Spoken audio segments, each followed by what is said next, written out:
Hi guys, it's me, Ruowen Huang. Before I begin, let me first introduce myself. My name is Ruowen Huang. I'm an author, spirit coach, and also a psychic. Today, I want to start with an interesting question. That is, what is the use of God of love?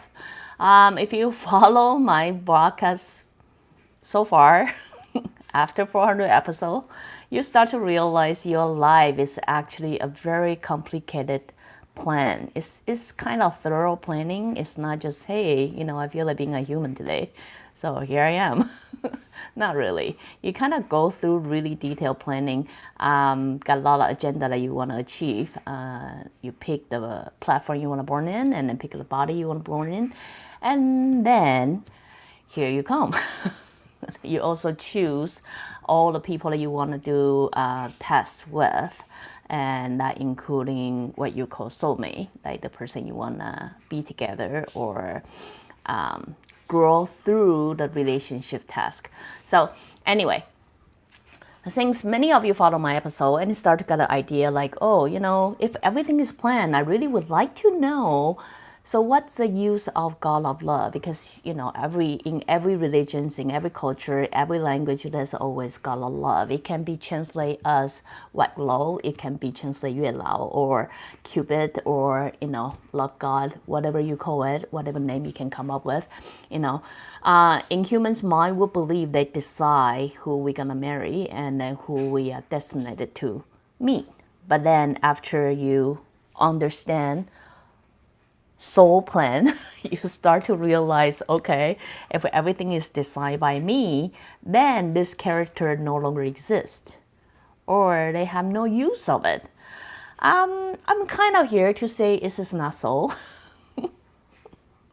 We all know in ideal scenario, things would go as planned, but we live our life knowing things never go as planned, does it?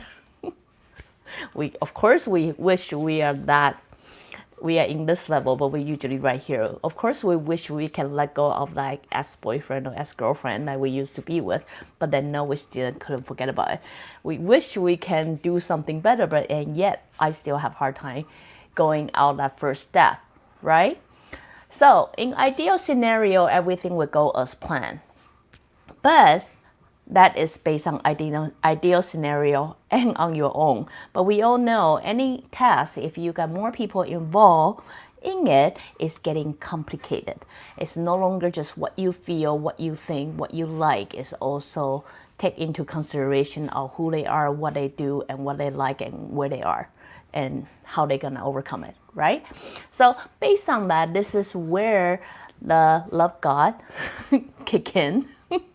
Just like every other God, really. This is when they kick in.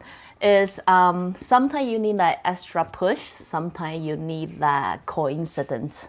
Sometimes you need that, fall on the ground so someone happened to catch you. Someone you need that spill of the water on your shirt so you happen to get a chance to kind of have a conversation with somebody, you know what I mean? Or just to be in the right place and the right time. Yet people, honestly, this is something what I learned. You can put a perfect right person in front of that someone, but if they're not ready to see it, they would never see it anyway. So this is really when the love God kick in. I mean, in my personal opinion, I really admire them and then all the work they do. I show my high appreciation to all the million people out there they try to match up to or help out with or things like that. Of course, they take the first step of you actually have to leave your house.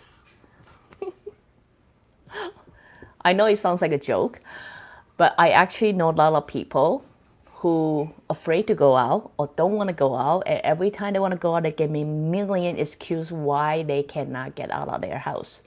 And yet they are desperate to meet a soulmate. And I think I mentioned this many episodes ago, right? There's only so much God can help you. There's only so much a God can help you.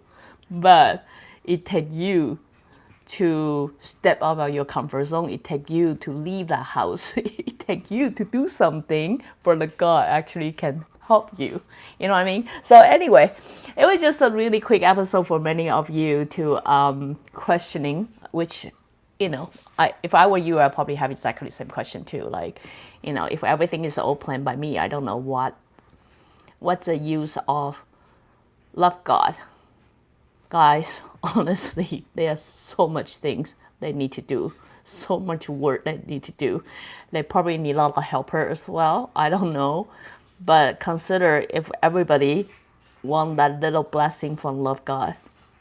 Just consider how many million people out there that actually need that little help. So what they do is create opportunity, chance. Sometimes it could be a little push. Sometimes it can be a little urge, nudge, can be that little something for place to, for things to happen, for coincidence to happen, for you happen to raise your head at the right time and look at the right person. You know what I mean? So anyway, just a very quick episode to answer that very quick question, and hope that will answer your question. So many of you I know in Asia still go to love God and pray for them. Please don't give up on them. They were really hard. They were really hard on you guys. But I think instead of just praying at him and debating all your future on him, I'm pretty sure what he really want to say is at least step up your comfort zone and do something, go outside of your house so you actually meet someone instead of sitting at home. Well, even if you sit at home, at least try something. I don't know what you try, Tinder, Grindr, whatever you try. you have to try something. So God of love will give you that little nudge or little push or little thing sense for you to meet that right someone. Okay? So anyway, I'm not really sure. I think I'm making this episode on Love God's behalf. But anyway, hope that answers your question. Again, if you like what I'm doing, you can always join me live on Facebook or go to subscribe my YouTube channel. And don't forget to watch a commercial to support your favorite YouTuber, or my website ruowen.com. Till then, next time. Bye.